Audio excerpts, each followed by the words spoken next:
Здравейте, хора! Както гледате, днес съм ви приготвил една класация от 5 най-ексклюзивни и скъпи маратонки, правени някога. Така, има маратонки, които струват по $7500 за чифт. Някои суетни мъже си купуват скъпи маратонки, така както жени си купуват дизайнерски обувки. Не всички от тези 5 чифта, които ще ви покажа, са на такава цена, но това са 5 най-ексклюзивните серии маратонки. Имената може да ви се струват малко странни и трудни, но какво да се прави? Така да преминаваме към класацията. На първо място Jordan 2 Eminem 313. Те струват $1000. Произведени са в ограничена бройка. Когато ги пуснаха, те нямаха представа, че ще се продадат в рамките на 5 минути. Второ място Balmain High Top и Double Stripe. Те струват $1475. От кожа са, имат гумена подметка, закопчават се с 2 каишки с велкро.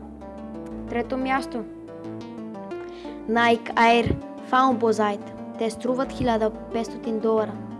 През 1997 година са се продавали за $180. Освен че са ужасно удобно, заради технологията с пяна, те са супер красиви, както виждате. Четвърто място Christian Louboutin Rantus Orlato Flight. Те струват $1695. Дори Christian Louboutin предлага спортни обувки и то толкова стилни. Така, да преминем към последните обувки 5. Тоест на пето място Jimmy Choo Belgravia Hike Tops и Star Studded.